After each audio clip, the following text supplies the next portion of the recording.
Welcome to Turning Hard Times to Good Times. I am your host, Jay Taylor, and I'm talking to you from New York City here on the second day of April, 2019. And I'd like to remind you that I am the author of a newsletter called Jay Taylor's Gold, Energy, and Tech Stocks, which you can subscribe to by going to miningstocks.com, miningstocks.com. You can also call our office here in New York, 718-457-1426, 718-457-1426 during normal work hours in New York City. I would also encourage you to consider signing up for Chen Lin's letter, What is Chen Buying, What is Chen Selling, especially if you're interested in the biotech sector. Chen has a lot of great ideas and has done very well for himself and for his subscribers over the years in that sector, as well as oil and gas, and to an extent also in the precious metals sector. And of course, Michael Oliver will be with us in just a few minutes, and we always like to point you to olivermsa.com, olivermsa.com, to sign up for Michael's letter. We'll be talking to Michael, as I said, just in a couple of minutes from now. I do want to thank you for listening, making this show one of the more popular shows in the Voice America Business Channel, and also encourage you to send your comments, whatever they may be, to questionsfortaylor@gmail.com, questions4taylor@gmail.com. And, of course, we want to thank our sponsors for making this show economically viable. Sponsors for this week's show: Novo Resources, Triumph Gold, Miramont Resources, Great Bear Resources, and Klondike Gold.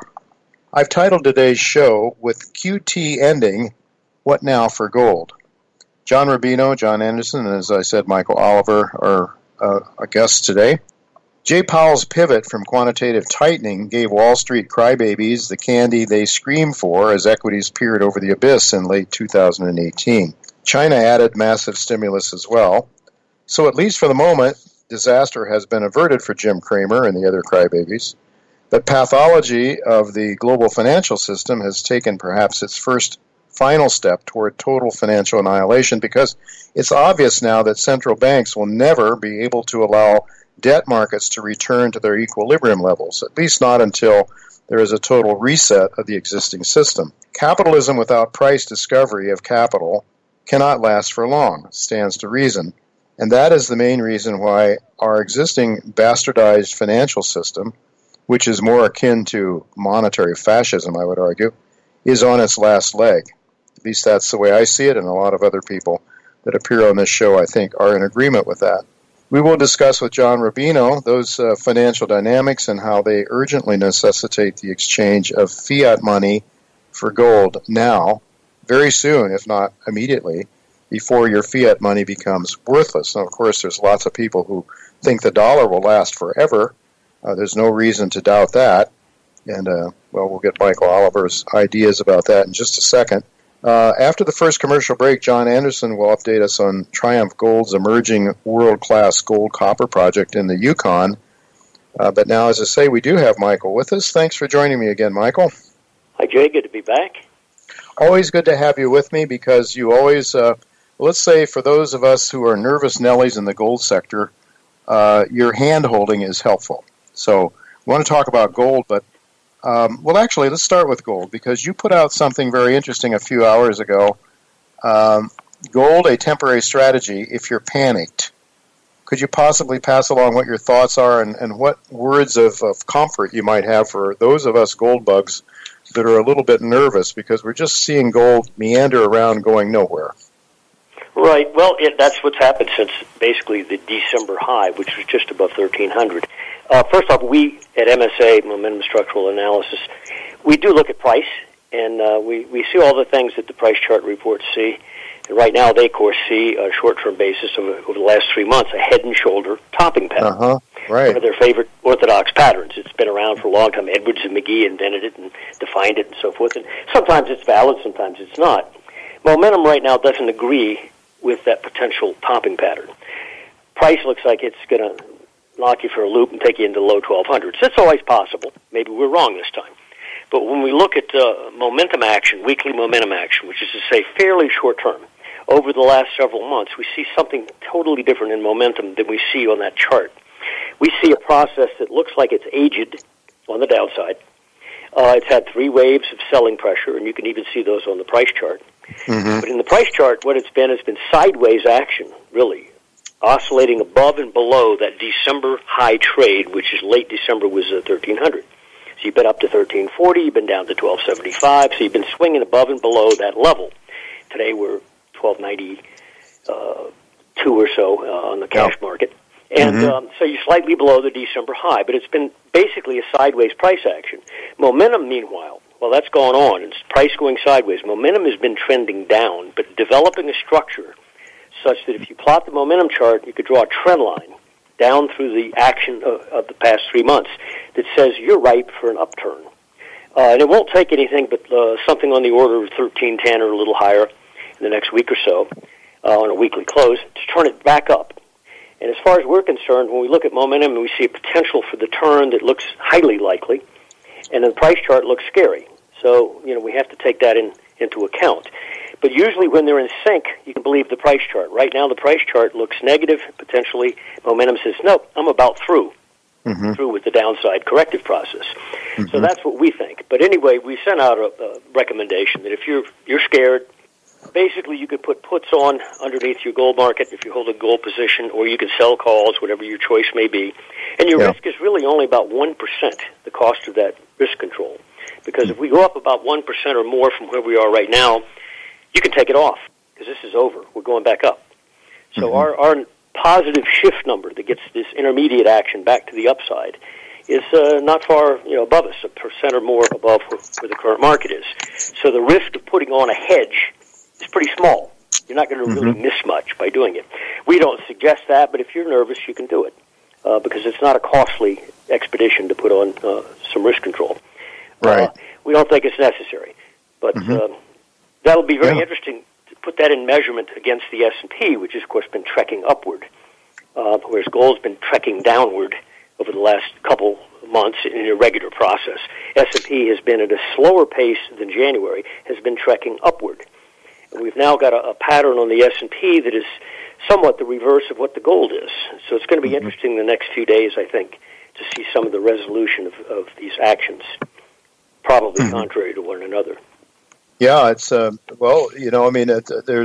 sort of the conventional wisdom is that central bankers can always come through and save us. And, we saw the market peering over the abyss. It seemed like we were starting into a real bear market towards the end of last year. And then Jim Cramer throws a hissy fit, and Powell pivots. And all of a sudden, and China prints money, and all of a sudden we're onward and upward again. And who needs gold? There's no reason. I mean, Right. Well, they've shown their hand, that's for sure. If the Fed was the reluctant one among the major central banks of the developed economies, Europe and Japan, it's now back in that camp with the BOJ and the ECB. We'll print whatever is needed. We'll create artificial interest rates below reality for however long we need to in order to protect the stock market. And there's no question about it. That's why they acted. But remember, this happened in 2007.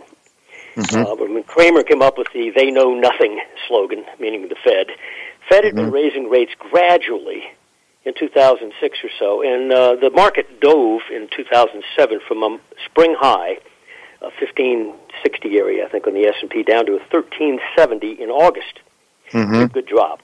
The Fed panicked, Bernanke panicked. He came in with guns ablazing, and 2 months later, new highs. Okay, so you could say the same thing then. Yeah. Oh, the Fed did wrong. They reversed course. They're back. They're now the friend of the stock market. And they were. In fact, when the stock market peaked after that Bernanke rally, about 10 or 20 S&P points above the high that had occurred early in 2007, the bear market that followed, they fought it all the way down but couldn't stop it. So all I can say is it's happened before. Don't be deluded by the assumption that it can go on forever. Right. It's almost precisely the same thing. The only difference this time is the period of distortion that we've seen in terms of monetary expansion, but especially interest rate levels, has been much longer. Therefore, the negative consequences that are embedded in the economy in various and sundry places has got to be far greater than it was in 2007. So there's a lot more error to expose in the next downturn. And so it's even going to be more difficult for the central banks to stop that next hemorrhaging. Yeah, I don't know where they're going to go with interest rates so low already, and possibly... What do you want to own then? more and more of them going negative already, and it's unconventional to say the least. Well, I just looking at one of your charts here, the S&P 500, looks like a real topping pattern, just the price charts. And then if I look at your momentum chart, and this is a monthly chart that you're showing in your last weekend report, it looks very toppish, doesn't it? Yes, it does. In other words, price looks like it's beating its chest. You come back up near the high. You haven't done what you did in 2007, which is in October. You made a marginal new high, just enough to cheer for about a week or so. This time they've tried to get back to the high. They may or may not do it. I suspect they won't. The next few days should be pretty revealing as to whether they can or can't push this thing back toward the high. As I put it this way, S&P right now is 2860 plus, and if you see it down a couple percent below here anytime in the next few weeks, it's probably not going to make a new high. Yeah, it's going to cave from a lower high. All righty. Getting back with just about a minute left here, getting back to gold, what sort of price do you think we might be seeing that would take us through now? I mean, it's a pretty level top that you showed, a gradually declining top, but what kind of level do you think we need to see? So we get 1% or so on gold upwards, and you think we might be through and on to some blue sky? I can't expose the numbers because we have paying subscribers who pay for the numbers. But it doesn't take a lot to turn it up. You can look at a price chart and see the last two highs were 1344 in February, and then a high a few weeks ago at I think it was 1325 area. And so you could reference either of those if you're a price chart watcher and say if you take those out, then you're going up. We've got much lower numbers than that. If gold turns from here, it doesn't even need to go back to 1325. There's some levels between here and there that would say to us this whole process of sideways correction, in effect, which is what it's been, is over. And we're resuming the upside again. All right. We'll have to leave it go at that. Thanks again, Michael, for being with us. And always great to have you. You're always very helpful to me and to our listeners. So thanks so much for being with us again.